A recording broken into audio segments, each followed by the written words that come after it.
All right, mic check 1 2, mic check 1 2. Everybody come on in the room. You gotta watch this one, right? You gotta watch this one.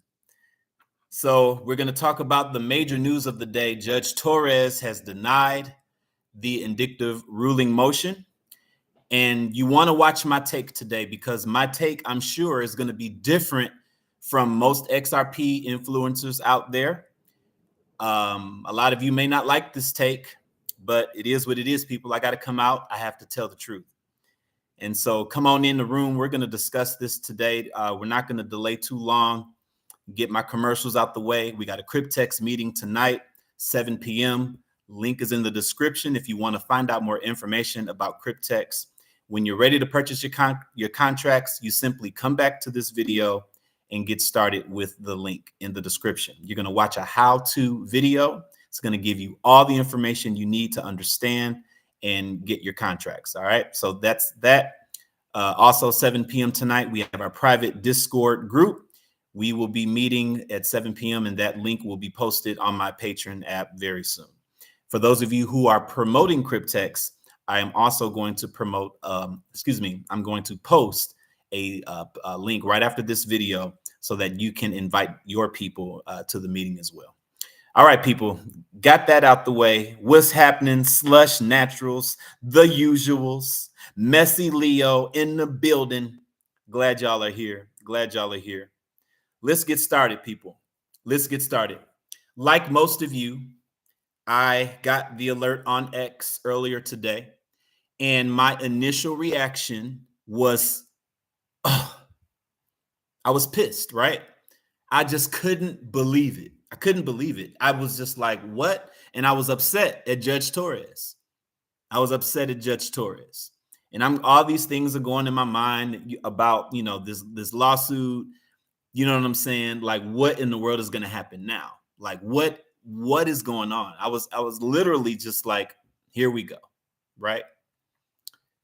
And then I finally got a chance to sit down and read her ruling. And now that I've read Judge Torres' ruling, I have a different mindset. And my mindset is she's right. She's right, people. Now, if anybody wants to disagree with me, you need to at least read it first. When you read the document, it gives you a different perspective. And Judge Torres is right. It's time for the SEC to do the real work. And we're going to get into it right now. What was she right about? Well, people, in the very beginning, she gave us the clear roadmap from the first ruling that got denied. She told Ripple and the SEC very plainly what needed to happen if she was going to approve an indicative ruling. What were those things? It was basically two major things. Number one, they had to use the right rule. That's number one. Use the right rule. File under the right rule. So they did that, but that wasn't all they needed to do. Judge Torres also cited the very importance of you must give the extraordinary circumstances that my ruling should be overturned. You must give extraordinary circumstances. The question is, did the SEC and Ripple's joint motion, did it cite exceptional circumstances in that second one that they filed? Well, their main argument for exceptional circumstances was public interest. That's what they argued. It is in the best interest of the public that this thing is over. And while that may be true, everybody's waiting on this thing to be over. Congress is waiting.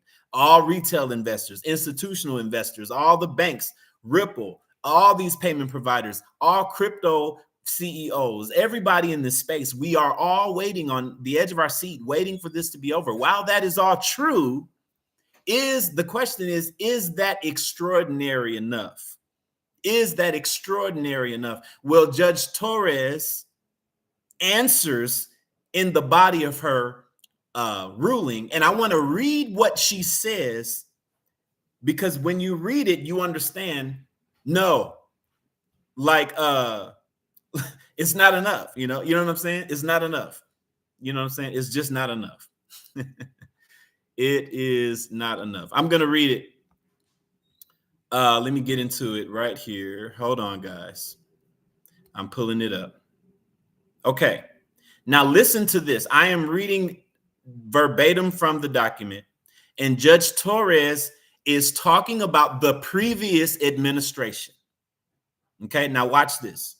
She says, not that long ago, the SEC made a compelling case that the public interest weighed heavily in favor of a permanent injunction and a substantial civil penalty. So right now, the SEC is trying to argue it's in the public interest is the extraordinary circumstance. But Judge Torres is pointing out, not so fast. Wasn't it just months ago this same agency was saying it was in the public interest for Ripple to get a heavy fine and a penalty? So that's a contradiction. Now, albeit everybody understands that it's a new administration now.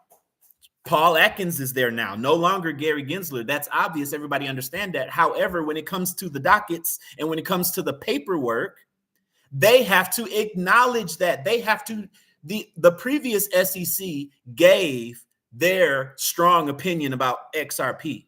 So now it's time for the new SEC to do the same. Fred Rispoli warned us. He warned us about this. He said, look, I don't think this is going to go through. He said, but if this is going to go through, and I'm paraphrasing, he said they need to get on all fours, hands and knees, and beg the judge, basically. Fred Rispoli was not confident that they were giving enough that would be considered extraordinary evidence in Judge Torres' mind, and he was right. And Judge Torres is pointing it out right here. She's pointing out the contradiction. The SEC just got through saying the opposite, and now you want to just skate over it and say something new without an explanation? What is your view on the XRP? If the SEC had came out and gave their view on XRP and why they view it differently than the previous administration, and now that I'm the head, I would have never done this. I would have never made those decisions. Had he outlined that, those would be extreme circumstances. A change in power? What case has ever gone? What case law is it where the prosecution was going one way and then had to go a different way because of a change in power? That would be extraordinary circumstances. The SEC didn't do that. Why? I have my reasons, but I'll get into that later. I'll get into that later. So let me keep reading. Watch this, people. She goes into more detail. The agency made clear that the public has a right to full and fair disclosure of information in the sales of securities, and it explained why a penalty and injunction against Ripple would protect that interest. Motion for judgment at 25. She cites that. Okay, first, a penalty was necessary. This is the SEC, because Ripple had violated the law. In fact, the agency believed that a significant penalty was not just a slap on the wrist or cost of doing business was warranted because of the enormous sums of money Ripple made in violating the law and Ripple's incentives to continue doing so. So that said a lot. All this is in the paperwork. All of this is in the docket stuff, right? Continuing. Second, the SEC pressed for a permanent injunction because Ripple's misconduct was reckless and likely to continue. Remember when they said all that? The agency claimed that Ripple had deliberately violated the Securities Act for 8 straight years because it knew that registering institutional offerings of XRP would damage its business, and it likely continued to violate the law even after the court issued its summary judgment order. Ripple's conduct was so egregious, according to the SEC, that the agency fully expected Ripple to keep hidden the information that Section 5 requires be disclosed for the benefit of investors. In other words, all signs pointed to the likelihood that without an injunction, Ripple would continue to disregard the laws of Congress in a manner that would hurt investors. That was the BS that the agency, the SEC, under the previous administration, Gary Gensler, told Judge Torres, and was the significant reason behind public interest for an injunction. Now they want to say, well, we have a settlement with Ripple now, and now the public interest is best that we end this. I get it. They want to get it over quickly. I get it. I get it. We all do. And what they did was they went the fast track route. They went so fast that they didn't even cite the right rule the first time. So the second time, and then there's a conspiracy that they knew what they were doing and they're trying to prolong this. I'll get into that in a minute. However, at face value, we're looking at the fact that the second time they did not say anything about XRP, which was what I was calling for. And if you remember some of my previous videos leading up to reading that motion, we were like, yo, I mean, well, I know I've said it. I expect to hear a statement about XRP. I've said that. I know I have.